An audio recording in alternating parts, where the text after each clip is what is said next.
उदयपुर गांव में लंबोदर नाम का एक छोटे कद वाला नाटा आदमी रहता है। वो गांव की जिस गली में निकलता, लोग उसे देखते और उसका मजाक बनाते। अरे अरे, वो देखो, नाटा जा रहा है। कितना छोटा कद है इसका। हाँ हाँ, मेरा 6 साल का बेटा भी इसके कद से ऊंचा हो गया है और ये नाटा ही रह गया।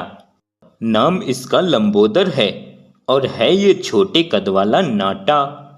अरे भाई लंबोदर, कहाँ जा रहे हो? बच्चों के साथ स्कूल जा रहे हो क्या? बच्चे भी उस पर खूब हंसते हैं। बेचारा लंबोदर वहां से चुपचाप चला जाता है और एक फैक्ट्री में जाता है, जहां का मालिक उसे देखता है तो लंबोदर से कहता है, अरे अरे बेटा, तुम यहाँ कहाँ घुसे चले आ रहे हो? जाओ बेटा, स्कूल जाओ। अरे नहीं मालिक, आप गलत समझ रहे हैं। मैं बच्चा नहीं हूँ, मैं 28 साल का नौजवान हूँ। आपके पास काम मांगने आया हूँ। क्या तुम 28 साल के हो? हाँ मालिक, ये देखिए मेरा आधार कार्ड, इस पे मेरी उम्र लिखी हुई है। हाँ, आधार कार्ड पे तो तुम्हारी उम्र 28 ही है, पर तुम तो बच्चे लगते हो। तुम्हारा तो कद भी बच्चों वाला है। मालिक, मैं नाटा हूँ, छोटे कद वाला। मेरी ऊंचाई जब मैं 5 साल का था, उसके बाद बढ़नी बंद हो गई, इसीलिए मैं इतने ही कद का रह गया। मालिक, मुझे कोई काम दे दीजिए, बहुत मेहरबानी होगी आपकी। देखो लंबोदर, फिलहाल फैक्ट्री में अभी तो कोई काम है नहीं तुम्हारे लायक, और अगर हम तुम्हें रख भी लेंगे तो आए दिन पुलिस वालों का यहाँ आना जाना रहता है। वो तुम्हें देखेंगे तो हम पे बाल मजदूरी की धारा लग जाएगी और मेरी फैक्ट्री भी बंद हो सकती है। तो लंबोदर, मुझे माफ कर दो, तुम कोई और ही काम देख लो। लेकिन मालिक, अभी तो मैंने आपको अपना आधार कार्ड दिखाया। जब मेरे पास सबूत है कि मैं नौजवान हूँ, तो आप पे कोई धारा क्यों लगेगी? लंबोदर, तुम समझ नहीं रहे हो। यहाँ के इंस्पेक्टर से मेरी थोड़ी अनबन हो गई थी। उससे मेरी बिल्कुल नहीं बनती। उसे मुझे फंसाने का कोई बहाना चाहिए। वो ये भी साबित कर सकता है कि मैंने तुम्हारा आधार कार्ड 28 की उम्र का जाली बनवाया है। इसीलिए मैं किसी भी तरह का कोई रिस्क नहीं लेना चाहता। मुझे माफ करो, अब तुम जा सकते हो यहाँ से।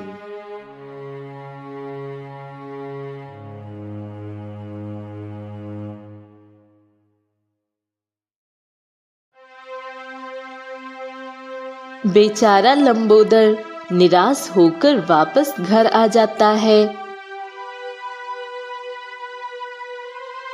लो, आ गए लाट साहब, मिल गई नौकरी। क्या हुआ बेटा, नौकरी नहीं मिली क्या? नहीं माँ, नहीं मिली नौकरी। मैंने अपना आधार कार्ड भी दिखाया, पर मेरे छोटे कद की वजह से सब मुझे बच्चा समझते हैं। मुझे कोई नौकरी नहीं देना चाहता। जानता था, मैं पहले से ही जानता था कि इसे कोई नौकरी नहीं मिलेगी। भला इस नाटे को नौकरी देगा भी कौन? बस हमारी ही छाती पर बोझ बनकर बैठेगा ये। तू मेरे घर से निकल क्यों नहीं जाता? जा, कहीं जाकर डूब मर, नाटा कहीं का। ये आप क्या बोले जा रहे हैं? वो हमारा बेटा है। आप अपने ही बेटे से ऐसा कैसे कह सकते हैं? इसी बात का तो अफसोस है कि ये नाटा मेरा बेटा है, जो किसी काम का नहीं, बस एक बोझ है मुझ पर। और ऊपर से इसके कारण पूरा गांव, इसके साथ साथ मुझ पर भी हंसता है कि मैं एक नाटे का पिता हूं। ठीक है पिताजी, अगर आपको मेरी वजह से समाज में शर्मसार होना पड़ रहा है तो मैं ये घर और ये गांव छोड़कर कहीं दूर चला जाता हूँ, हमेशा हमेशा के लिए। नहीं, ये तो क्या कह रहा है लंबोदर? तू कहीं नहीं जाएगा मुझे छोड़कर। नहीं माँ, मैं नहीं चाहता मेरी वजह से पिताजी को तकलीफ हो। मुझे जाने दो माँ, क्या पता शायद यही मेरी किस्मत में लिखा हो। नहीं नहीं बेटा लंबोदर, रुक जा बेटा, मत जा। लंबोदर नहीं रुकता, वह चला जाता है। ये क्या किया आपने? अपने ही बेटे को घर से निकाल दिया। आप इतने पत्थर दिल कैसे हो सकते हैं? बेचारा मेरा लंबोदर कहाँ जाएगा, कैसे रहेगा? एक बात कान खोलकर सुन लीजिए, अगर मेरे बेटे को कुछ हो गया तो मैं भी नहीं रहूंगी। फिर रहना आप अकेले इस घर में अपने अहंकार के साथ। लंबोदर एक पेड़ के नीचे लेटा सो रहा था। तभी वहां से दो डाकू गुजरते हैं और वो लंबोदर को पेड़ के नीचे सोता हुआ देखते हैं। अरे, ये बच्चा किसका है? इस सुनसान जगह पर अकेले पेड़ के नीचे सो रहा है। सरदार, चलकर इससे ही पूछते हैं। दोनों डाकू लंबोदर के पास जाकर उससे पूछते हैं। अरे बच्चे, कौन हो तुम? यहाँ इस सुनसान जगह पे अकेले क्या कर रहे हो? तुम्हारे माता पिता कहाँ हैं? तभी लंबोदर उन डाकुओं को अपनी कहानी बताता है। अच्छा, तो तुम बच्चे नहीं हो, 28 साल के नौजवान हो और तुम्हारे पिता ने तुम्हारे छोटे कद की वजह से तुम्हें घर से निकाल दिया है। हाँ डाकू जी, और मेरे छोटे कद की वजह से सब मुझे बच्चा समझते हैं और मुझे कहीं कोई काम नहीं देता, इसीलिए मेरे पिताजी मुझे एक बोझ समझते हैं। तभी दूसरा डाकू कुछ सोचता है और अपने सरदार से कहता है। सरदार, मेरे दिमाग में एक विचार आ रहा है। मैं सोच रहा हूँ क्यों न हम इसे अपनी गैंग में शामिल कर लें। इसके छोटे कद की वजह से सब इसे बच्चा समझते हैं। इस बात का हम फायदा उठा सकते हैं और इसकी वजह से हमारा काम भी आसान हो जाएगा और पकड़े जाने का भी डर नहीं रहेगा। तुम सही कह रहे हो, पर क्या ये हमारे साथ काम करेगा?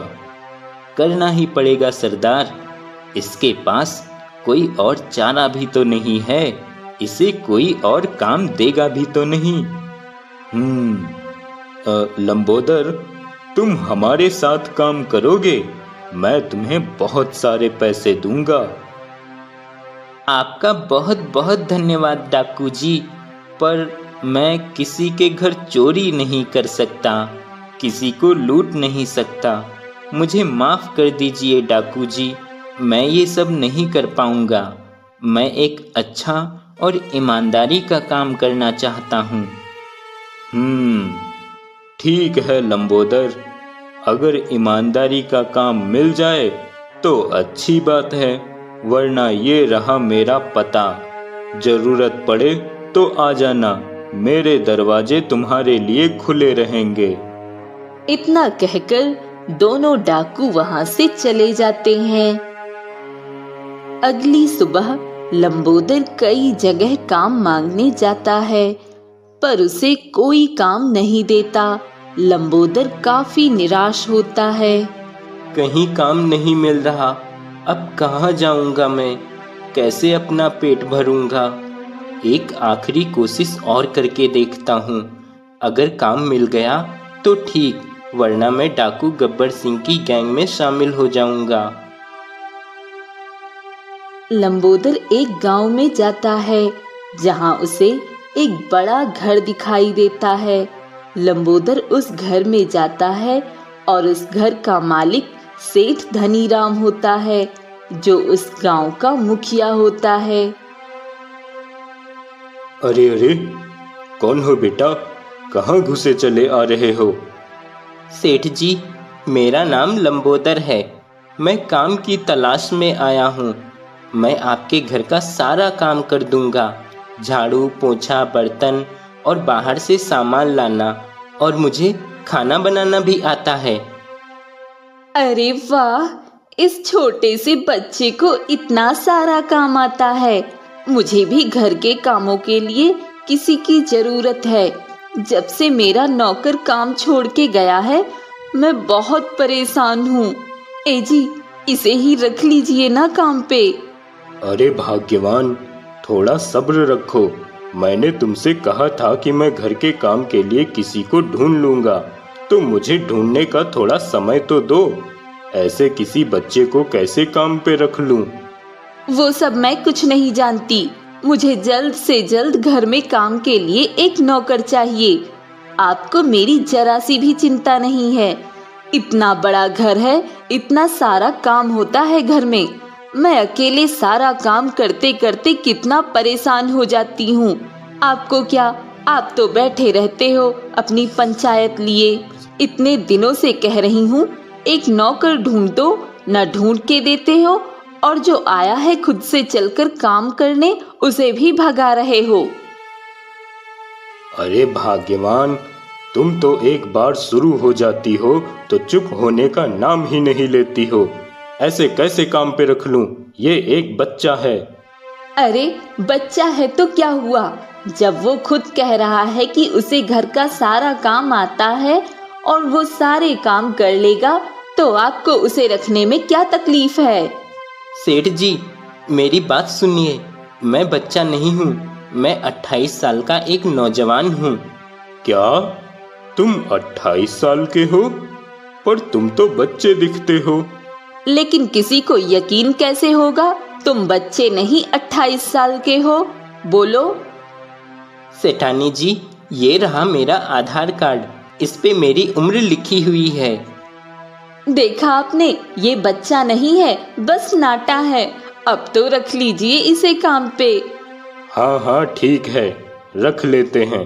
पर हम तुम्हें क्या कहें, नाटा या लंबोदर? जैसा आपको ठीक लगे सेठ जी। देखो लंबोदर, काम तो करोगे, पर किसी प्रकार की हेरा फेरी अगर की तो तुम मुझे जानते नहीं हो। सेठ जी, मैं आपको शिकायत का कोई मौका नहीं दूंगा। तो ठीक है, जाओ अपनी सेठानी जी की काम में मदद करो। और भाग्यवान, लंबोदर को उसका नौकर कक्ष भी दिखा देना। लंबोदर, ये रहा तुम्हारा कमरा। पहले अपने कमरे की सफाई कर लो, फिर पूरे घर की सफाई कर लेना। अब लंबोदर घर के सारे काम करता और उसका गुजारा चलने लगा। एक दिन, लंबोदर, ए लंबोदर, जरा मेरे लिए एक गिलास पानी ले आना। लंबोदर पानी लेकर आता है। तभी गांव का एक व्यक्ति भी रोते हुए मुखिया के पास आता है। मुखिया जी, मुझ गरीब पे रहम कीजिए मालिक। मेरी जमीन मुझे वापस कर दीजिए। मेरा परिवार भूखा मर जाएगा। अरे ये रोना धोना बंद करो मेरे सामने मनोहर। मैं तुम्हें पहले ही इतनी मोहलत दे चुका हूँ। अब और कितनी मोहलत दूं? समय की एक सीमा होती है। मैं कुछ नहीं कर सकता। अब जाओ यहाँ से, मेरा समय खराब मत करो। बेचारा मनोहर निराश होकर चला जाता है। लंबोदर, पानी लेकर खड़े ही रहोगे या पिलाओगे भी? जी मालिक, ये लीजिए। मालिक, वो आदमी बेचारा कितना परेशान था। उसके पास उसका खेत नहीं रहेगा तो उसके परिवार का गुजारा कैसे होगा? आप उसे थोड़ा समय और दे देते। नौकर हो, नौकर की ही हैसियत से रहो लंबोदर। अब मैं एक नौकर की सलाह पे काम करूंगा। मुझे क्या करना है मुझे अच्छे से पता है। तुम अपना काम करो। कहाँ जा रहे हैं आप मालिक? गांव के लोगों से मिलने जा रहा हूँ, कुछ काम है मुझे। मालिक, कुछ ही देर में आपकी दवा का समय हो जाएगा, इसलिए मैं भी आपके साथ चलता हूँ। लंबोदर सेठ धनीराम के साथ ही गांव में जाता है और वह देखता है सेठ धनीराम अपने ही गांव के लोगों को डराता धमकाता है। कान खोल कर सुन लो तुम सब, सेठ धनीराम हूँ मैं, इस गांव का मुखिया। मैं जो कहूँगा तुम सबको करना होगा। अगर मेरे खिलाफ कोई गया तो वो मुझसे बच नहीं पाएगा। तुम सब की जमीनों के कागजात मेरे पास हैं। मालिक, हमारी जमीन पे आप क्या करने वाले हैं? जब मैं तुम सबको अपनी फैक्ट्री में काम पे रखा हुआ हूँ और हर महीने तनख्वाह भी देता हूँ, तो तुम्हें जमीन की चिंता क्यों है? जमीन का क्या करोगे? बोलो। और अगर जमीन ही चाहिए तो लाओ, मेरा कर्जा अभी वापस करो। बेचारे सभी गांव वाले चुप रह जाते हैं और कोई सेठ धनीराम से कुछ नहीं कह पाता। घर वापस आने के बाद लंबोदर अपने नौकर कक्ष में सोचता है, आखिर सेठ जी ने गांव वालों की जमीन अपने पास क्यों रख रखी है, और वो गांव वाले सेठ जी से ऐसा क्यों पूछ रहे थे कि सेठ जी गांव वालों की जमीन का क्या करेंगे? लंबोदर ये सब सोच ही रहा था कि मुखिया की पत्नी उसे आवाज देती है, लंबोदर, ए लंबोदर। जी मालकिन, आया। जी मालकिन, बताइए।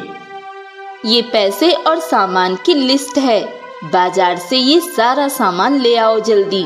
और हाँ सुनो, झोला लेके जाना और झोले में ही सारा सामान लेके आना। ऐसे पॉलीथीन दिखाते हुए मत लाना सामान, लोगों की नजर लग जाती है। ठीक है मालकिन, मैं झोला लेकर जाता हूँ।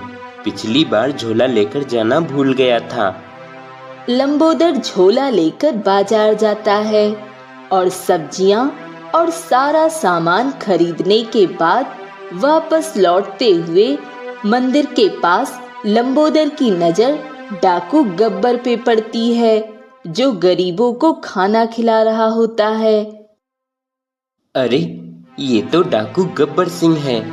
ये यहाँ क्या कर रहा है? लंबोदर गब्बर सिंह के पास आता है। डाकू गब्बर सिंह, मुझे पहचाना? अरे लंबोदर, चुप रहो। इतनी जोर से मुझे डाकू गब्बर सिंह मत कहो। हमें यहाँ कोई नहीं जानता। ये मेरा गांव है। यहाँ सब मुझे दयाराम और इसे मायाराम के नाम से जानते हैं। तभी एक गरीब आदमी दयाराम के पास आता है। आपका बहुत बहुत धन्यवाद दयाराम जी। आप न होते तो मैं अपने बच्चे को कभी नहीं बचा पाता। अगर आज मेरा बेटा जीवित है तो सिर्फ आपकी वजह से दयाराम जी। आप धरती पर भगवान का रूप हो दयाराम जी।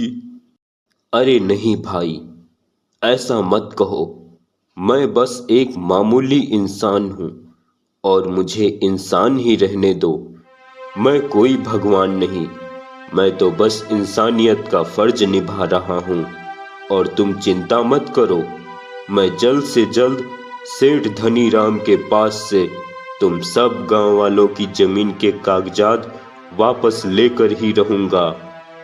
वह गरीब आदमी चला जाता है। लंबोदर को कुछ भी समझ नहीं आता। इतना क्या सोच रहे हो लंबोदर? मैंने जो अभी देखा, मैं आश्चर्य में हूँ। मुझे कुछ भी समझ नहीं आ रहा। आखिर तुम हो कौन? और तुम अभी किस सेठ धनीराम की बात कर रहे थे? मैं उसी सेठ धनीराम की बात कर रहा हूँ जिसके घर में तुम नौकरी करते हो लंबोदर। इस दुनिया में जो दिखता है वो सच होता नहीं, और जो सच होता है वो दिखता नहीं। जैसे तुम्हें लगता है कि तुम सेठ धनीराम के घर पे ईमानदारी का काम करते हो, पर सच ये है कि तुम एक असली डाकू के घर में काम करते हो जो अपने ही गांव के लोगों को लूटता है। लेकिन मैं आपकी बात कैसे मानूं दयाराम जी? माना मेरे सेठ जी थोड़े कड़क हैं, पर वो लोगों का भला करते हैं। उन्होंने गांव वालों को अपनी फैक्ट्री में काम दिया है। लंबोदर, तुम बहुत नादान हो, भोले हो। तुम्हें क्या लगता है सेठ धनीराम ने तुम्हारे अच्छेपन की वजह से तुम्हें अपने घर पे काम पे रखा है? और तुम्हारा सेठ बहुत दयावान और बहुत अच्छा है। सेठ धनीराम ने तुम्हारे भोलेपन का फायदा उठाया है। लंबोदर, अनजान होते हुए भी उसने तुम्हें काम पे क्यों रख लिया? दरअसल वो तुम्हें पहले से ही जानता है, बस तुम ये बात नहीं जानते।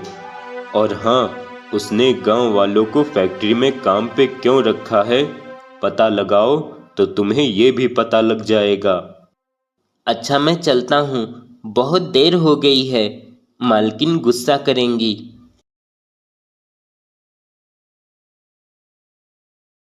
लंबोदर सामान लेकर घर आ जाता है।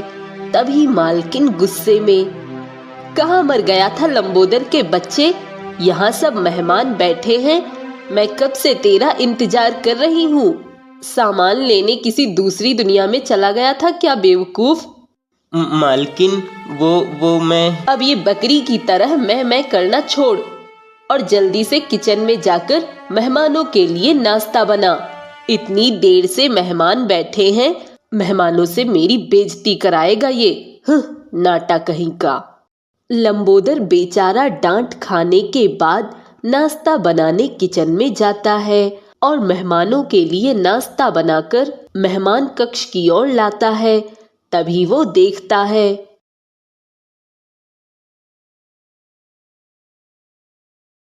अरे, ये तो मेरे गांव उदयपुर के मुखिया जी हैं, ज्ञानदास जी। ये यहाँ कैसे? तभी लंबोदर चुपके से उनकी बातें सुनता है। अरे ज्ञानदास जी, भला गांव में इतनी किसी की हिम्मत भी है कि वो आकर मुझसे अपनी जमीन के कागजात मांग सके? वो सब मूर्ख और डरपोक हैं। मैंने सभी को थोड़े थोड़े पैसे देकर उस पे भारी ब्याज लगा दिया, जिसे वो तो क्या उनके बच्चे भी नहीं चुका पाएंगे।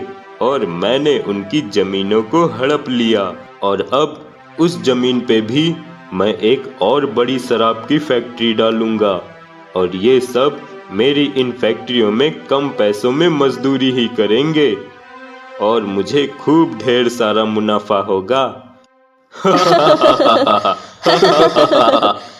ये सब बातें सुनकर लंबोदर चौंक जाता है।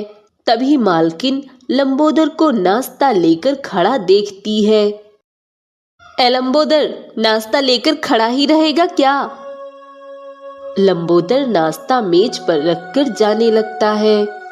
अरे लंबोदर, कैसे हो? तो तुम यहाँ नौकरी कर रहे हो? जी मुखिया जी, मैं यहाँ नौकरी कर रहा हूँ। मुखिया जी, मेरे माता पिता तो ठीक है ना? हाँ हाँ लंबोदर, तुम्हारे माता पिता बिल्कुल ठीक हैं। तुम यहाँ आराम से नौकरी करो, परेशान मत होना। मैं हूँ ना पूरे गांव का ख्याल रखने के लिए। हा हा हा हा हा हा हा हा हा हा। आपका बहुत बहुत धन्यवाद मुखिया जी। लंबोदर के जाने के बाद, धनीराम जी, आपने यहाँ अपना रौब जमा रखा है और मेरे गांव उदयपुर में मैंने अपना। अब इस लंबोदर को ही देख लो, ये अपना घर छोड़ के क्या आया। मेरे लिए ये और भी अच्छी बात हो गई। मैंने इसकी सारी जमीन और इसके घर के कागजात सब अपने पास रख रखे हैं। समय आने पर उन दोनों को मैं धक्के मारकर बाहर निकाल दूंगा। तब तक तुम इसे अपने घर पर ही नौकर बना के रखो। फिक्र मत कीजिए ज्ञानदास जी, आपके कहने पर ही तो मैंने इसे अपने पास काम पे रख लिया। और इस बेवकूफ नाटे को लगता है कि हमने इस नाटे को इसकी अच्छाई पे अपने घर पे काम पे रख लिया है। वैसे देखा जाए तो ये बेवकूफ नाटे को काम पर रखने में फायदा ही हुआ है। इसकी इतनी बड़ी जमीन हमारे हाथ लग जाएगी और हमें हमारे इशारे पर नाचने वाला कम पैसों का एक नौकर भी मिल गया है। इस लंबोदर की जमीन काफी बड़ी है और इसके बाप ने इसे नाटा होने की वजह से जो इसे घर से निकाल दिया, उससे हमारा रास्ता और भी साफ हो गया जमीन पाने का। और उन दोनों को तो मैं आसानी से निकाल दूंगा उनके घर से। लेकिन अगर ये लंबोदर वापस अपने घर आ जाता तो थोड़ा मुश्किल हो जाता जमीन हड़पना। इसीलिए मैंने आपसे इसे काम पे रख लेने को कहा था धनीराम जी। लंबोदर उन सभी की बात को चुपके से खड़ा सुन रहा होता है और उसके पैरों तले जमीन खिसक जाती है। हे भगवान, ये मैंने क्या कर दिया? जरा सी बात पे मैं घर छोड़ के आ गया। पता नहीं किस हाल में होंगे मेरे माता पिता। डाकू गब्बर सिंह ने सही कहा था, शराफत का मुखौटा पहने असली डाकू तो ये लोग हैं जो सरेआम गांव वालों को लूट कर उनका खून चूस रहे हैं। लंबोदर चुपके से सेठ धनीराम के घर से निकलकर डाकू गब्बर सिंह के पते पर पहुंच जाता है और उससे सारी बात बताता है। मैंने तो तुमसे पहले ही कहा था लंबोदर, पर तुम्हें मेरी बातों पर यकीन कहाँ था। मुझे माफ कर दो, मैंने आपको समझने की कोशिश भी नहीं की। मैं तो बस एक ईमानदारी का काम करके अपने जीवन का गुजारा करना चाहता था और अपने पिता को दिखाना चाहता था कि मैं भी कुछ कर सकता हूँ।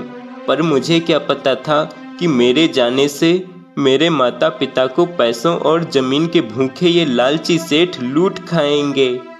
सरदार, ये समय ये सब सोचने का नहीं है।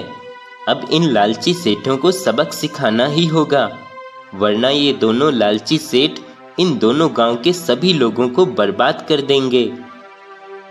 हाँ मयाराम, तुम बिल्कुल सही कह रहे हो। अगर हमें इन दोनों सेठ के पास से सभी गांव के लोगों की जमीन के कागजात मिल जाएं, फिर ये दोनों सेठ कुछ भी नहीं कर पाएंगे। मुझे पता है, इन दोनों सेठों के घर की सारी जानकारी है मुझे, क्योंकि सेठ धनीराम के घर पे तो मैंने नौकरी की है। मुझे उसके घर का कोना कोना पता है। और दूसरा सेठ ज्ञानदास जो मेरे ही गांव का है, उसके घर पे भी मैं कई बार पिताजी के साथ काम से जा चुका हूँ। मुझे अच्छी तरह पता है इन लोगों ने गांव वालों के जमीन के कागजात कहाँ छुपा रखे हैं। तब तो ये काम तुम्हें ही करना होगा लंबोदर। लेकिन अगर मैं वेश बदल कर भी जाऊंगा तो भी मेरे छोटे कद की वजह से सब मुझे पहचान लेंगे। इसका उपाय है मेरे पास। इसके बाद उसी रात सेठ धनीराम के घर में पूरे कपड़े से ढका हुआ एक लंबा डाकू घुसता है और कागजात चुराकर जाने लगता है। तभी सेठ धनीराम की पत्नी उसे देख लेती है। आ भूत! तभी सेठानी की आवाज सुनकर सेठ धनीराम भी आ जाता है और उसे कागजात लेकर जाते हुए देख लेता है। अरे ये क्या?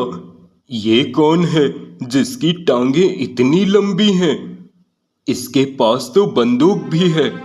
इसका मतलब ये कोई लंबी टांगों वाला डाकू है। मैं लुट गया, बर्बाद हो गया। गांव वालों की जमीन के सारे कागजात ले गया ये डाकू। अगले दिन सुबह सेठ धनीराम सारी बात सेठ ज्ञानदास को बताता है। लंबी टांगों वाला डाकू? ऐसा कौन नया डाकू आ गया है? डाकू गब्बर सिंह को तो हम सब जानते हैं, पर ये लंबी टांगों वाला नया डाकू कौन आ गया?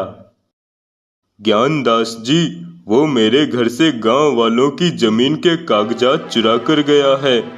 कहीं ऐसा तो नहीं वो आपके घर पे भी जाकर आपके पास जो कागजात रखे हैं उन्हें भी आज रात चोरी करने आए। अगर ऐसा है तो हम उस लंबी टांगों वाले डाकू को छोड़ेंगे नहीं धनी राम जी।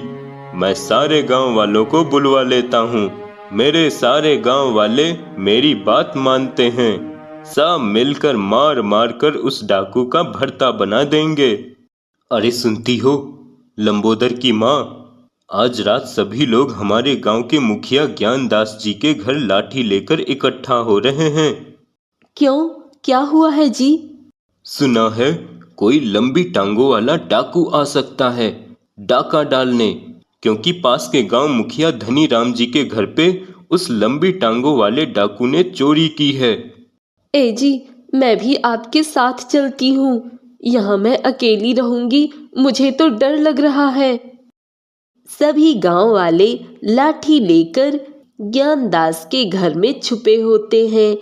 तभी लंबी टांगों वाला डाकू चुपके से ज्ञानदास के घर आकर कागजात चुराकर जाने लगता है कि सभी गांव वाले और दोनों सेठ लाठी लेकर उसके सामने खड़े हो जाते हैं।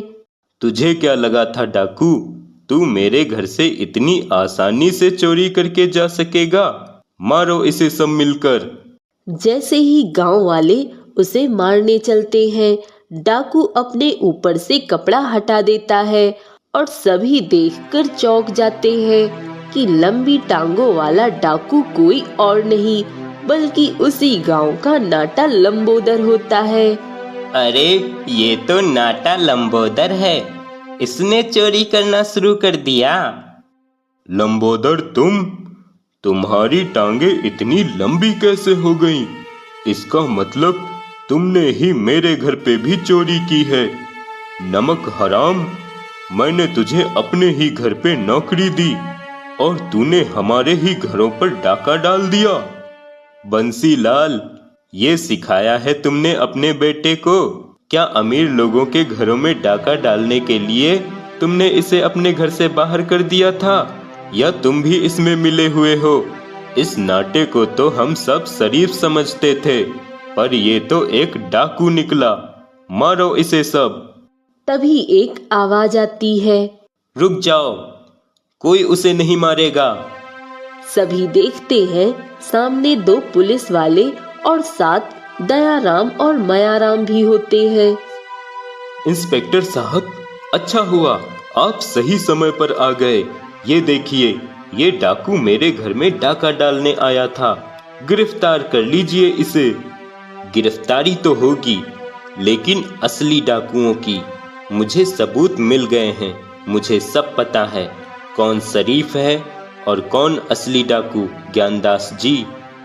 क्या मतलब है आपका इंस्पेक्टर साहब? ओह धनी राम जी, आप भी यहीं पर हैं। अच्छा हुआ, मेरे साथ खड़े इन दोनों को जानते हैं आप? हाँ जानता हूँ। ये मेरे गांव के दयाराम और मयाराम हैं। और यही डाकू गब्बर सिंह भी है। क्या ये डाकू गब्बर सिंह है? हाँ धनी राम जी, पर इसने आज तक कभी किसी गरीब को नहीं लूटा, बल्कि गरीबों का भला किया है। इन दोनों ने लंबोदर के साथ मिलकर तुम दोनों सेठों के खिलाफ काफी सबूत इकट्ठे किए हैं। वो सारे सबूत मेरे पास हैं। लंबोदर ने ये डाका मेरी निगरानी में ही डाला है, गांव वालों की जमीन के कागजात इकट्ठे करने के लिए।